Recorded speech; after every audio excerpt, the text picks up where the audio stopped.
नमस्कार. All exam कट्टा या ऑनलाईन प्लॅटफॉर्मवर भविष्यातील सर्व प्राध्यापकांचं सहर्ष स्वागत.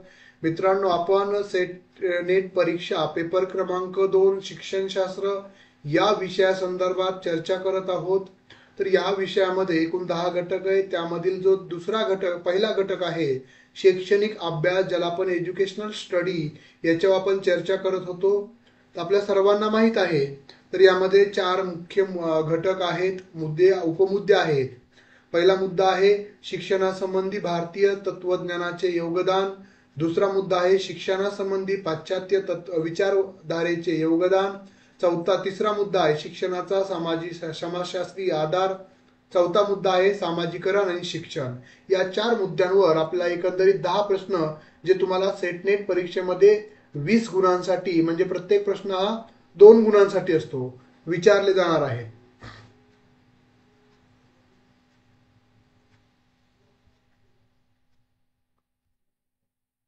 तर आपण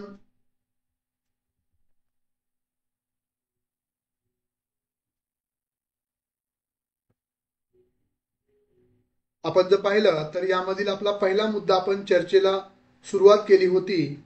तर ज्यामध्ये शिक्षणासंबंधी भारतीय तत्वज्ञानाचं योगदान, बरोबर आहे. तर यामधलं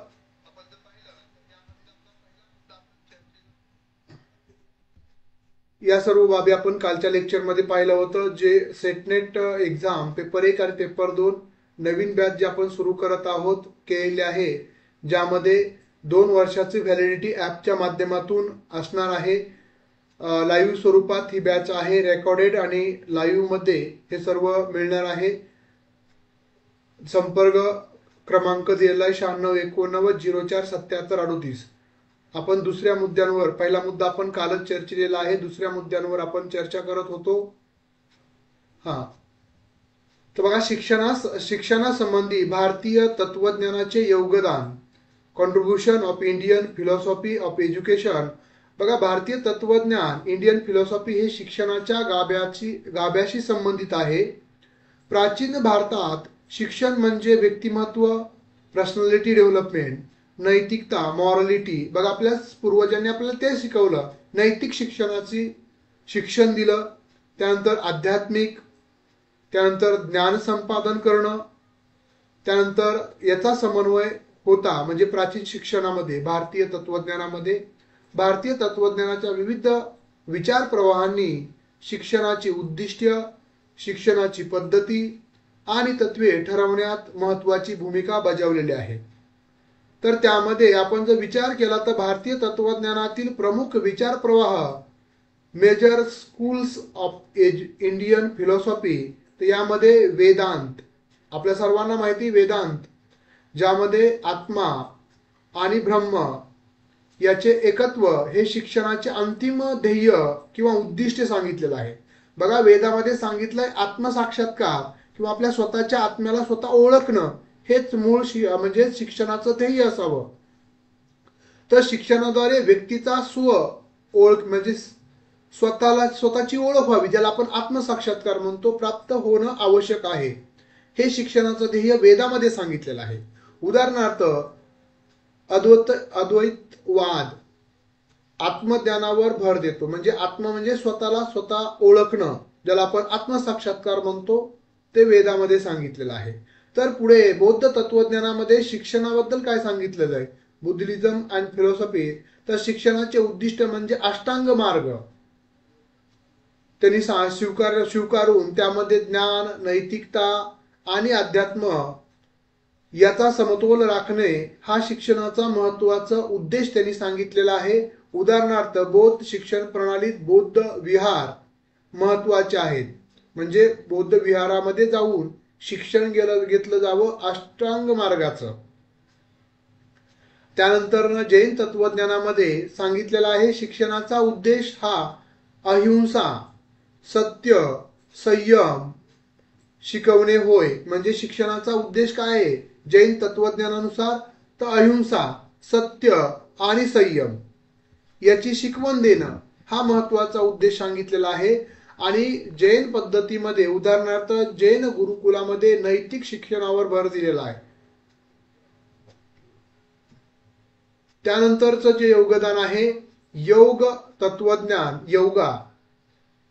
तर शिक्षणाने व्यक्तीच्या शरीर मन आणि आत्म्याचा विकास साधला जावा असं योग तत्वज्ञानामध्ये शिक्षणाचा उद्देश सांगितलेला आहे.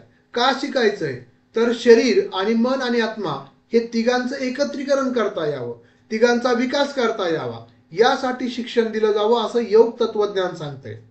त्यानंतर योगाचे 8 अंगे सांगितलेले आहेत. आपण ध्यान नियम जे आहेत त्या पद्धतीनं म्हणजे शरीर आणि मन किंवा मानसिक शिस्त याचं एकत्रीकरण आहे.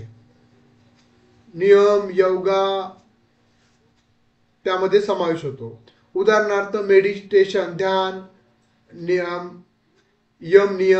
प्राणायाम शाळामध्ये समाविष्ट करण्यात आलेला आहे. योग तत्वज्ञानामध्ये शिक्षणाचं उद्दिष्ट सांगितलंय.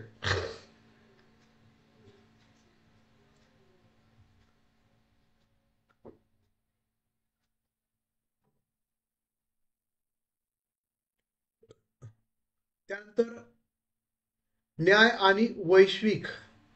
तर बघा तर्कशास्त्र आणि ज्ञान विकास यावर भर देऊन शिक्षणाला विज्ञानाशी जोडणे हे न्याय आणि वैश्विक शिक्षणाचं किंवा जे वैश्विक तत्वज्ञान आहे त्या तत्वज्ञानामध्ये शिक्षणाचं महत्व सांगितलेलं आहे. उदाहरणार्थ तर्कशास्त्र शिकवून व्यक्तीला निर्णय क्षमता डिसिजन मेकिंग स्किल विकसित करणं हे देखील त्यामध्ये सांगितलेलं आहे. न्याय निवाडा करणं. त्यानंतर आपण जर बघितलं भारतीय तत्वज्ञानाचे शिक्षणामधलं योगदान contribution of Indian philosophy of to education. तर आपण बघितलं शिक्षणाचं उद्दिष्ट ठरवण्यासाठी शिक्षणाचं उद्दिष्ट एम्स ऑफ एज्युकेशन्स. बघा आत्मज्ञान मोक्ष प्राप्ती हे शिक्षणाचे मुख्य उद्दिष्ट हे भारतीय तत्वज्ञानानं सांगितलेलं आहे. शिक्षणाने व्यक्तीला नैतिक आणि आध्यात्मिक दृष्टिकोन त्याच्यामध्ये विकसित होतो आणि त्यातूनच म्हणजे भौतिक विकास साधला जावा पण त्याच्या जोडीला आध्यात्मिक विकास असावं, त्याला अध्यात्माची बैठक असावी असं देखील भारतीय तत्वज्ञानाचं उद्दिष्ट सांगितलेलं आहे. म्हणजे भारतीय शिक्षण तत्वज्ञानामध्ये शिक्षणाचं उद्दिष्ट काय सांगितलेलं आहे, शिक्षण कशाला म्हणायचं. आज आपण बघितलं अमेरिकेसारखे देश जे आज उद्ध्वस्त झालेत त्यांची समाजरचना म्हणजे विस्कळीत झाली. आज बघितलं आपण जगामध्ये सर्वात श्रीमंत देश म्हणून आपण अमेरिकेकडे बघत असलो तरी पण त्याची काही बाजू म्हणजे त्या ठिकाणी होणारे खून म्हणजे क्राईम्स सर्वात जगामध्ये सर्वात 1 नंबरला आहे. क्राईमसाठी लहान लहान मुलांच्या शाळेमध्ये देखील मुलं बंदुकीनं एकमेकाला मारत आहेत. म्हणजे हे त्यांना तर नैतिक शिक्षण नाहीये. म्हणजे जसं आपण म्हणतो की एखादी इमारत जर आपण वाळूच्या बळावर उभा केली त्याला सिमेंट नाही लावलं तर ते वाळूच्या जीवावर उभा केलेलं भवन एक दिवस ढासळणार आहे. तसंच आहे जर आपण त्याला अध्यात्माचं सिमेंट लावलं तर ते टिकणार आहे. हे भारतीय तत्वज्ञान सांगतं. आज आपण बघा ज्या संस्कृती म्हणजे भारतीय संस्कृती आज देखील टिकून आहे. अनेक राजे आले महाराजे आले अनेक विदेशी जसं मुस्लिम म्हणजे मुस्लिमांचं आक्रमण झालं त्यानंतर ब्रिटिशांचं आक्रमण आलं तरी देखील आपली संस्कृती टिकून आहे कारण आपल्याला अध्यात्माचा बेस आहे, अध्यात्माचा पाया आहे. त्याच्यामुळे आपण बघा कायदे कितीही करू देत पण जोपर्यंत आपल्या संस्कृतीला आपण स्थान देत नाही आपल्या मुलांवर आपण संस्कार करत नाही तोपर्यंत जे आपण म्हणतो बलात्कार असतील किंवा कोणतेही गुन्हेगार असतील तोपर्यंत गुन्हेगारी संपणार नाही जोपर्यंत आपण आपल्या मुलाला प्रत्येकानं जबाबदारीने संस्कार दिले जात नाही तोपर्यंत. आणि ह्या संस्कृतीमध्ये भारतीय संस्कृतीमध्ये शिक्षणाचं महत्वाचं उद्दिष्ट सांगितलंय की आत्मज्ञान स्वतःला ओळखलं पाहिजे, मोक्ष मिळवला, मोक्ष प्राप्ती झाली पाहिजे आणि नैतिक बाबी म्हणजे शिक्षणाने व्यक्तीला नैतिक बाबी म्हणजे नैतिकता काय आहे आणि आध्यात्मिक दृष्टिकोन त्याला मिळाला पाहिजे अशा शिक्षण दिलं गेलं पाहिजे हे त्यांनी उद्दिष्ट सांगितलंय. त्यानंतर अध्यापन पद्धती, टीचिंग मेथड्स, संवाद पद्धती त्यांनी सांगितली भारतीय शिक्षण पद्धतीमध्ये, डायलॉग मेथड्स, गुरु शिष्य परंपरेत संवादाच्या माध्यमातून शिकवलं जात असे असं देखील त्यांनी सांगितलेलं आहे. त्यानंतर ध्यान, मेडिटेशन, अनुभवात्मक शिक्षण, एक्सपेरिमेंटल लर्निंग, ज्याला आपण अनुभवातून जे शिक्षण मिळतं ते चिरकाल आपल्या स्मरणात राहत असतं, यावर भर दिलेला आहे. त्यानंतर पंचतंत्र कथा मुलामध्ये नैतिकता विकसित करण्यासाठी वापरल्या जातात, ज्यातून आपल्याला काहीतरी बोध मिळतो, नैतिक बोध मिळतो, अशा कथा त्यामध्ये त्यांनी समाविष्ट केलेल्या आहेत. त्यानंतर भारतीय शिक्षण पद्धतीचं एक वेगळेपण म्हणजे गुरु शिष्य परंपरा, टीचर स्टुडंट टेंडन्सीज, ज्यामध्ये गुरु हा विद्यार्थ्यांचा मार्गदर्शक असतो, शिक्षण प्रक्रियेत त्याचा महत्वाचा सहभाग असतो. त्यामुळे आपण म्हणतो गुरुर ब्रह्मा गुरुर विष्णू, म्हणजे गुरु ब्रह्मा आहे, गुरुच विष्णू आहे, कारण आपल्याला गुरु अज्ञानाकडून ज्ञानाकडे घेऊन जातो. अशी गुरु परंपरा भारतीय संस्कृतीमध्ये आपल्याला शिकवली जाते.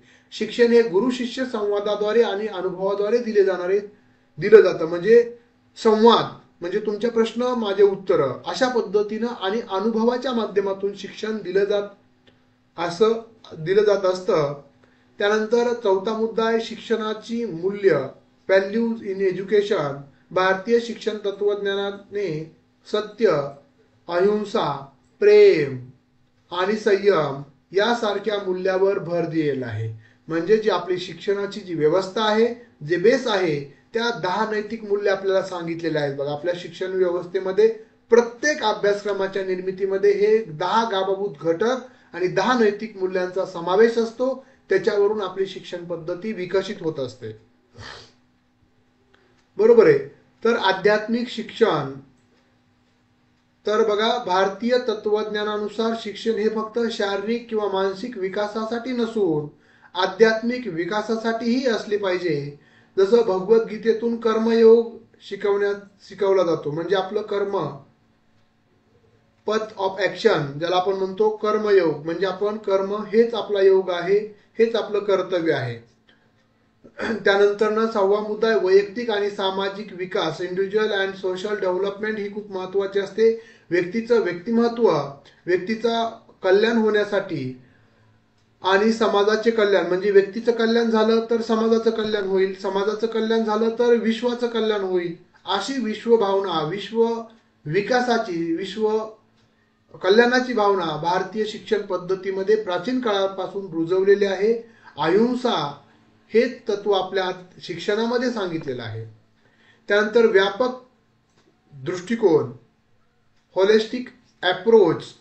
शिक्षणाने विद्यार्थ्याचा शारीरिक विकास झाला पाहिजे, मानसिक विकास झाला पाहिजे, सामाजिक विकास झाला पाहिजे आणि आध्यात्मिक आयामांचा देखील विकास झाला पाहिजे. अशा पद्धतीचं परिपूर्ण शिक्षण या माध्यमातून दिलं जाणार आहे. भारतीय तत्वज्ञानानुसार शैक्षणिक तत्वे, educational principles of Indian philosophy कोणकोणते सांगितलेले आहेत? तर सर्वांगीण विकास. शिक्षणाचा महत्वाचा उद्देश काय आहे? होलिस्टिक डेव्हलपमेंट, व्यक्तीच्या शारीरिक, मानसिक, आध्यात्मिक विकासावर भर देणं हे भारतीय शिक्षण पद्धतीचं महत्वाचं उद्दिष्ट सांगितलेलं आहे. मूल्यधारित शिक्षण, व्हॅल्यू बेस्ड एज्युकेशन देणं, ज्यामध्ये नैतिकता असेल, सत्य असेल, अहिंसा असेल, न्याय असेल, अशा पद्धतीचं त्या मुलांना शिक्षण दिलं जाईल, ज्याच्यातून हे भविष्यातला देश आपला घडणार आहे.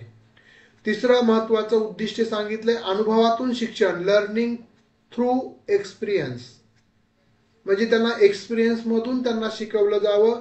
शिक्षण ही केवळ पुस्तकी प्रक्रिया नसून अनुभवात्मक प्रक्रिया, एक्सपेरिमेंटल प्रोसेस असावी असं देखील सांगितलेलं आहे. अनुभवातून जे शिक्षण होतं, शिक्षण मिळतं, ते नैतिक आणि ते कायमस्वरूपी टिकणारं असतं.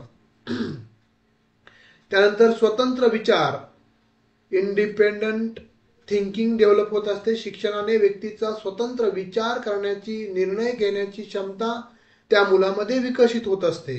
त्याचबरोबर प्रकृतीशी जोडलेले शिक्षण, एज्युकेशनल इन, म्हणजे आपण प्रकृतीमध्ये जसं की निसर्गाबरोबर आपण जोडलं जातो, शिक्षणातून व्यक्तीला निसर्गाशी जोडले जावं. म्हणजे आपण बघा, आपण मानव हा एक निसर्गातीलच एक प्राणी, जसं इतर प्राणी त्या पद्धतीने आपणही त्यातला एक भाग आहोत. त्या पद्धतीचं शिक्षण म्हणजे ते देखील उद्देश आहे. त्यानंतर भारतीय शिक्षणाचा ऐतिहासिक दृष्टिकोन, तर आपण बघितलं तर वैदिक काळातील शिक्षण गुरुकुल पद्धती होती. शिक्षण नैतिकता, वेद आणि धर्मग्रंथावर आधारित होतं. वैदिक काळातील शिक्षण, जर आपण भारतीय शिक्षण पद्धतीचा इतिहास बघितला तर प्राचीन काळापासून. त्यानंतर बौद्धिक काळातील शिक्षण, तर विहार आणि विद्यापीठे, तक्षशिला विद्यापीठ, नालंदा विद्यापीठ, उच्च शिक्षण दिलं जात होतं. आपल्या सर्वांना माहिती, तक्षशिला विद्यापीठामध्ये जे अफगाणिस्तान म्हणजे आटकेपार जे आहे त्या ठिकाणी तक्षशिला हे विद्यापीठ होतं, जिथं संरक्षणाचं त्या काळातलं शिक्षण दिलं जात होतं. नालंदा विद्यापीठ, ज्या नालंदा विद्यापीठामध्ये 10,000 विद्यार्थी, जगातलं सर्वात मोठं प्राचीन विद्यापीठ म्हणून आपण ओळखलं जातो नालंदा विद्यापीठ, ज्यामध्ये त्या काळामध्ये 10,000 विद्यार्थी शिक्षण घेत होते.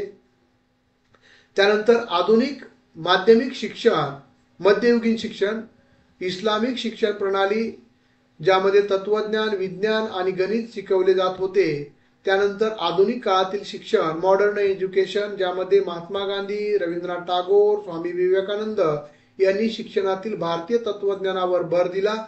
म्हणजे शिक्षणाला भारतीय तत्वज्ञानाबरोबर जोडलं जावं असं त्यांनी प्रामाणिक इच्छा त्यामध्ये व्यक्त केली. आता त्याचं उदाहरण जर पाहिलं तर महात्मा गांधींनी बुनियादी शिक्षण पद्धती विकसित केली. शिक्षणाने व्यक्तीच्या सर्वांगीण विकास साधला जावा. श्रमप्रधान, स्किल ओरिएंटेड शिक्षण दिलं जावं, यावर महात्मा गांधी यांनी भर दिला. त्यांनी बुनियादी शिक्षण पद्धतीचा अवलंब केला, पुरस्कार केला. त्यानंतर रवींद्रनाथ टागोर यांनी विश्वभारती याची स्थापना केली.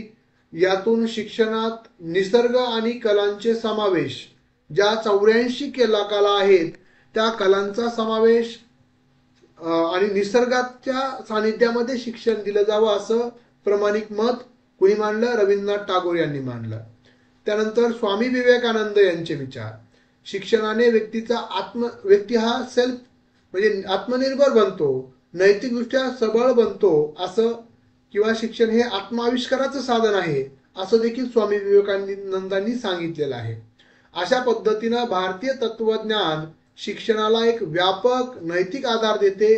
त्याचबरोबर हे तत्वज्ञान शिक्षणाला आध्यात्मिक शुद्धीकरण, ज्याला आपण आत्मिक शुद्धीकरण म्हणतो, आणि समाजसेवा यांच्या संतुलन साधण्याचे दृष्टिकोन, अप्रोच विकसित करायला, त्याचबरोबर आजही भारतीय तत्वज्ञान शिक्षण क्षेत्रात महत्वाचे मार्गदर्शक ठरत आहे. आता याच घटकावर आपण नवीन पद्धतीनं काय केलेलं आहे की प्रत्येक मुद्दा, जसं या घटकामध्ये 4 मुद्दे उपमुद्दे, तर प्रत्येक उपमुद्दा झाला की त्यावरचे प्रश्न, त्याच नियमानुसार आपण या मुद्द्यावरचे शिक्षणासंबंधी भारतीय तत्वज्ञानाचं योगदान, हा जो आपला उपमुद्दा होता त्याच्यावर आधारित आता प्रश्न आपण पाहणार आहोत. महत्वाचे प्रश्न बघा. प्रश्न पहिला, भारतीय शिक्षण तत्वज्ञानाचा मुख्य उद्देश काय आहे? व्यावसायिक प्रशिक्षण देणं, आत्मज्ञान प्राप्त करणं, शारीरिक विकास करणं, का केवळ रोजगार मिळवणं?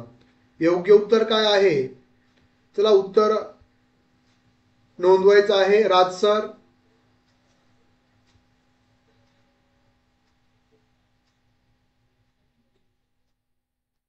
तर योग्य उत्तर आहे आत्मज्ञान प्राप्त करणं, हे महत्वाचं उद्देश आहे. त्यामुळे बी पर्याय योग्य आहे. पहिला प्रश्न बरोबर आहे. दुसरा प्रश्न बघा, वैदिक शिक्षण पद्धतीत प्रमुख शिक्षण केंद्र कोणते होते? गुरुकुल, विद्यापीठ, पुस्तकालय, शाळा. काय आहे योग्य उत्तर?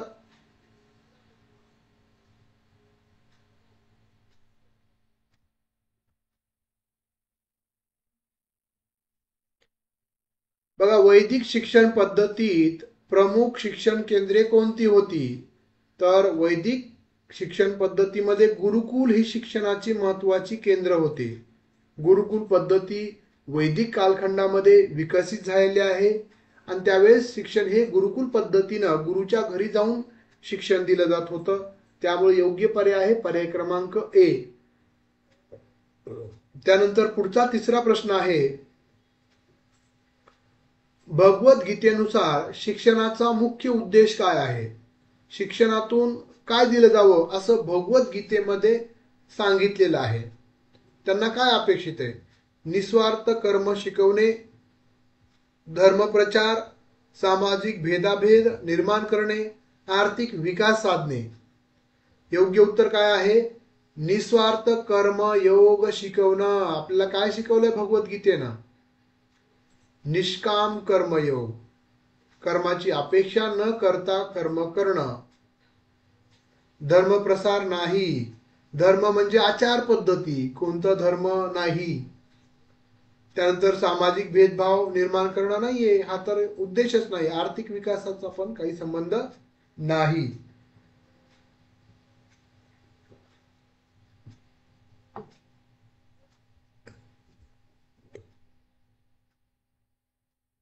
त्याच्यानंतर चौथा प्रश्न बघा, बौद्ध शिक्षण पद्धतीमध्ये कोणते तत्व मुख्य आहे? बौद्ध शिक्षण पद्धतीमध्ये अहिंसा, शारीरिक शिक्षण, युद्ध कला, धर्माची जबरदस्ती. योग्य उत्तर आहे अहिंसा. अहिंसा परमम धर्म हे बौद्ध धर्माचं तत्व आहे. त्यामुळे योग्य उत्तर आहे पर्याय क्रमांक 1. त्यानंतर पुढचा प्रश्न, नालंदा विद्यापीठाचा मुख्य विषय कोणता होता? युद्धशास्त्र, वैद्यकशास्त्र, तत्वज्ञान आणि धर्म, कृषी, अभियांत्रिकी. नालंदा विद्यापीठ बिहारमध्ये होतं आहे. तर तिथं त्या काळामध्ये 10,000 विद्यार्थी शिक्षण घेत होते. तर त्या नालंदा विद्यापीठाचा मुख्य विषय कोणता होता असा हा प्रश्न आहे.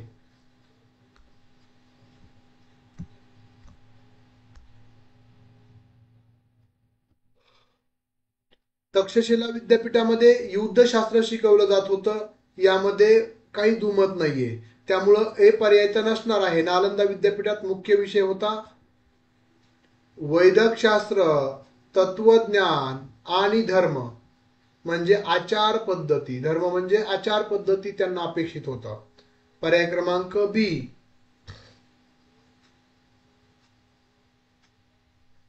बरोबर आहे. कृषी नाही, अभियांत्रिकन त्यामध्ये नव्हतं. त्यामुळं बी पर्याय योग्य आहे. पुढचा प्रश्न 6वा बघा, महात्मा गांधीजींच्या शिक्षण पद्धतीत मुख्य कोणत्या घटकावर भर दिला? महात्मा गांधी यांच्या शिक्षण पद्धतीमध्ये हस्तकला आणि श्रमावर, इंग्रजी शिक्षणावर, शहरीकरणावर, विज्ञान शिक्षणावर. बघा, महात्मा गांधींच्या शिक्षण पद्धतीत मुख्य कोणत्या घटकावर भर दिला गेला? तर योग्य उत्तर आहे हस्तकला आणि श्रमावर भर दिलेला आहे. Craft and manual work. पर्याय क्रमांक 1 बरोबर आहे. इंग्रजी शिक्षणावर नाही, शहरीकरणावर तर अजिबातच नाही, कारण महात्मा गांधी काय म्हणले होते? गावाकडे चला, खेड्याकडे चला. विज्ञान शिक्षणावरही नाही. योग्य उत्तर आहे पर्याय क्रमांक ए. त्याच्यानंतर 7वा प्रश्न, भारतीय शिक्षण तत्वज्ञानाचा पाया कोणत्या ग्रंथावर आधारित आहे? भारतीय शिक्षण तत्वज्ञानाचा पाया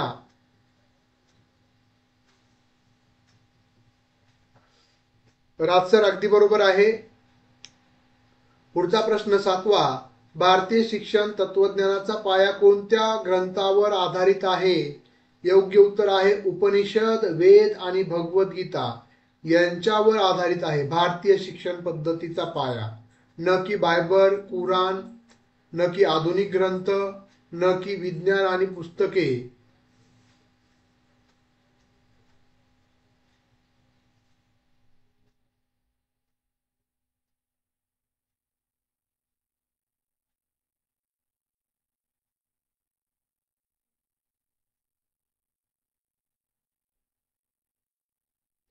पुढचा प्रश्न, भारतीय शिक्षण तत्वज्ञानानुसार शिक्षणाची भूमिका कोणती आहे? बघा, भारतीय शिक्षण तत्वज्ञानानुसार शिक्षणाची भूमिका कोणती आहे? ज्ञानदान करणारा शिक्षक, व्यवस्थापक, शिक्षण नाहीये, शिक्षकाची भूमिका, शिक्षकाची भूमिका, आदेश देणारा, मार्गदर्शक आणि आदर्श. भारतीय शिक्षण तत्वज्ञानानुसार शिक्षण तत्वज्ञानानुसार शिक्षकाची भूमिका. भारतीय शिक्षण तत्वज्ञानानुसार भारतातील शिक्षणाचं जे तत्वज्ञान आहे त्याच्यानुसार शिक्षकाची भूमिका कोणती आहे? 8व्या प्रश्नाचं योग्य उत्तर तर मार्गदर्शक आणि आदर्श, मेंटर अँड रोल मॉडेल. पर्याय क्रमांक डी योग्य उत्तर आहे भारतीय शिक्षण तत्वज्ञानानुसार. बरोबर आहे. पुढचा प्रश्न, स्वामी विवेकानंद यांच्या मते शिक्षणाचा मुख्य उद्देश काय आहे? स्वामी विवेकानंदांच्या मते शिक्षणाचा मुख्य उद्देश काय आहे? आत्मबल आणि चरित्र निर्मिती, शारीरिक विकास, राजकीय ज्ञान, केवळ रोजगार मिळवणं. तर योग्य उत्तर आहे आत्मबल आणि चरित्र निर्मिती, सेल्फ, ज्यातून आत्मबल निर्माण होईल आणि चरित्राची, आदर्श चरित्राची निर्मिती होईल, हे शिक्षणाचा मुख्य उद्देश आहे असं स्वामी विवेकानंदांना वाटत होतं. त्याच्यानंतर 10वा प्रश्न, जैन शिक्षण तत्वज्ञानात कोणता घटक महत्वाचा आहे? जैन शिक्षण तत्वज्ञानात कोणता घटक महत्वाचा आहे? अहिंसा आणि सत्य, वैज्ञानिक दृष्टिकोन, केवळ व्यावसायिकता आणि शारीरिक ताकद. तर योग्य उत्तर आहे पर्याय क्रमांक अहिंसा आणि सत्य. हे जैन तत्वज्ञानाने सांगितलेलं शिक्षणातील महत्वाचा घटक आहे. बाकीचे गौण आहेत, दुय्यम आहेत. बघा, अशा पद्धतीनं एकंदरीत आपल्याला प्रत्येक उपमुद्द्यावरचे 15 प्रश्न देण्याचा प्रयत्न केला आहे आपण. 15 कधी कधी जास्त पण प्रश्न आहेत. त्याची आन्सर की खाली दिलेली आहे. आणि नंतर नवीन घटक. अशा पद्धतीनं पुढचा जो घटक आहे, शिक्षणासंबंधी पाश्चिमात्य विचारधारेचे योगदान, contribution of western philosophy of education, याच्यामध्ये जे वेगवेगळे तत्वज्ञान आहे, आदर्श तत्वज्ञान, आदर्शवाद, ज्यामध्ये प्लेटो, यथार्थवाद, प्रगाममतवाद, अस्तित्ववाद, साम्यवाद, या सर्व संकल्पना आपण दुसरा जो उपमुद्दा यामध्ये अभ्यासणार आहोत. तर अशा पद्धतीचं एकंदरीत ही रचना आपण परीक्षेच्या दृष्टिकोनातून, परीक्षाभिमुख दृष्टिकोनातून प्रत्येक घटक, त्याच्यामधले उपघटक आणि प्रत्येक उपघटक त्याच्यावरचे लगेच प्रश्न, परत दुसरा उपघटक त्याच्यावरचे प्रश्न, अशा स्वरूपातून अगदी परीक्षाभिमुख दृष्टिकोनातून आपण नोट्सची निर्मिती केली. आणि असा हा जो कोर्स आहे ते तुम्हाला ऑल एक्झाम कट्टा ॲपवर उपलब्ध आहे. ज्या विद्यार्थ्यांना कोर्स जॉईन करायचा असेल तर त्यांनी आपल्या याच्यामध्ये दिलेली माहिती सर्व तुम्ही पाहू शकता. तुम्हाला कोर्स जॉईन करण्यासाठी ऑल एक्झाम कट्टा हे गुगल प्ले स्टोअरवरील ॲप देखील डाउनलोड करता येतं, ज्याच्या माध्यमातून तुम्ही कोर्स जॉईन करू शकता. किंवा काही बघा, सेट नेट परीक्षा म्हणजे आता डिसेंबरमध्ये होणारी नेट आणि एप्रिलमध्ये होणारी सेट, पेपर 1 आणि पेपर 2 या दोनही पेपरचं आपल्याकडं नवीन बॅच आपण सुरू केलेले आहे. तर यामध्ये आपण 2 वर्षासाठी ॲपवर तुम्हाला ॲपचं सबस्क्रिप्शन मिळणार आहे, जी ऑनलाईन स्वरूपामध्ये बॅच असेल, ज्यामध्ये लाईव्ह लेक्चर्स आणि रेकॉर्डेड लेक्चर्स असं दोनही स्वरूपामध्ये मिळणार आहे. याच्या वैशिष्ट्य म्हणजे लाईव्ह लेक्चर दर दिवस पेपर 1चे असणार आहेत, पेपर 2चे आठवड्यातून 2 असतील. त्यानंतर महत्त्वाचा व्हिडिओज डाउनलोड सुविधा पण असणार आहे. जुन्या प्रश्नपत्रिकेचं विश्लेषण, टेस्ट सिरीज असणार आहेत. रेकॉर्डेड लेक्चर्स अनलिमिटेड वेळा तुम्हाला पाहता येणार आहेत. त्याच्याबरोबर आपण जर पाहिलं तर ह्या सर्व 10 घटकांच्या अशा परीक्षाभिमुख नोट्स तुम्हाला मिळणार आहेत. त्यानंतर टेस्ट सिरीज मिळणार आहेत. मागील 10 वर्षाच्या विश्लेषणाच्या म्हणजे क्वेश्चन पेपर आपण विश्लेषण केलं, आपलं स्वतःचं बुक तुम्हाला मिळणार आहे. हे सर्व तुम्हाला 2 वर्षासाठीचे दोन्ही विषयाची फीस असणार आहे 4000 रुपये. जर तुम्ही आज 26 नोव्हेंबरला जर जॉईन केलं तर याची त्यामध्ये 26% म्हणजे 26 नोव्हेंबरमुळे 26% सूट असणार आहे. ज्या विद्यार्थ्यांना क्लास जॉईन करायचे पेपर 1 पेपर 2चे तर तुम्ही ऑल एक्झाम कट्टा हे जे आपलं गुगल प्ले स्टोरवरील ॲप आहे ते डाउनलोड करून देखील जॉईन करू शकता किंवा तुम्ही या नंबरला 9689047738 या क्रमांकाला मेसेज करून किंवा फोन करून देखील तुम्ही चौकशी करू शकता. हा व्हिडिओ आवडला असेल तर निश्चितच आपले मित्रमैत्रिणी त्यांना शेअर करायला विसरू नका. धन्यवाद.